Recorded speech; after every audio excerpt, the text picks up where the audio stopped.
And check out the view from the CTV Skywatch camera looking towards downtown Lethbridge. The direction is south there. And yeah, we've got mostly cloudy skies still, but you notice that cloud pattern is already starting to break up. 11 degrees is our current high. We got down to 6 degrees at 6 this morning.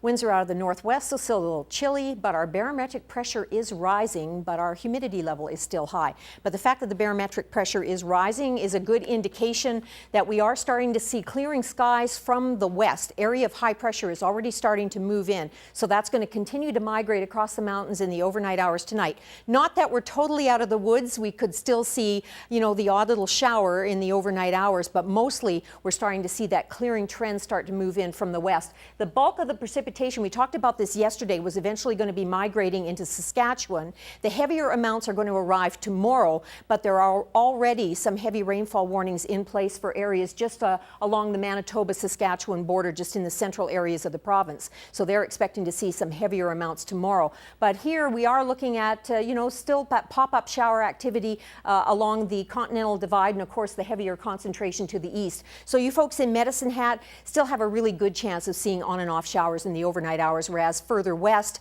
more of a clearing trend on the way. And the forecaster is indicating that as well. We've got some cloud cover moving in tomorrow. In the morning hours, the winds will still probably be with us. And as I said to Jackie, by the time the afternoon hour rolls in, or afternoon hours rather, we're looking at that area of high pressure to really have made good inroads. So everything should start to calm down wind-wise. 12 degrees in St. John's. We've got some rain on the Atlantic coast, and then in through the Maritimes, looking at some scattered showers off and on for the next couple of days, but a real area of high pressure moving in through Thunder Bay, even Toronto, Ottawa, Montreal, looking at good temperatures, although Thunder Bay is going to have a couple of days of fog as the mix of temperatures and moisture starts to straighten out. 24 degrees in Winnipeg right now. We've got 15 in Regina, 10 in Saskatoon, and they're still expecting those overnight periods of rain, and that'll continue till tomorrow. Sun and cloud mix in Vancouver. We got sun and cloud in Whitehorse.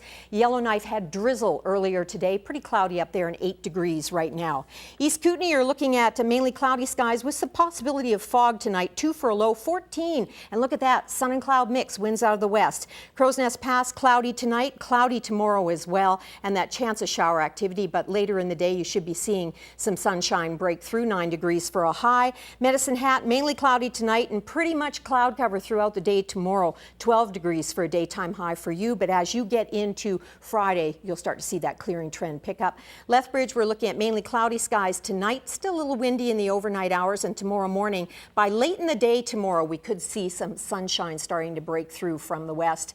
And there's our 5-day forecast for the next few days. Temperatures moving up the scale as we head into the weekend. We talked about this yesterday. Once we got past this rain event, we were going to start to see that area of high pressure move in and skies start to clear out, and just some high thin cloud as you look at Saturday and Sunday. So things are looking pretty good. Now, when you look at this, yeah, all of these have something in common. And what they have in common is the fact that they're healthier if they're cooked, which goes totally against the grain, because a lot of people think that if you don't cook things, they're a lot healthier, but they have more nutritional value when cooked. Example, carrots have more vitamin A when they're cooked. So that's a good thing to know. And if you want more information, Bonnie Taub Dix wrote a really good book called Read It Before You Eat It. Explains all the nutrient values of cooked versus non-cooked. Makes for a good read. And that is our Live Better tip for this week. Talk to you tomorrow morning on CTV, Facebook, and Twitter.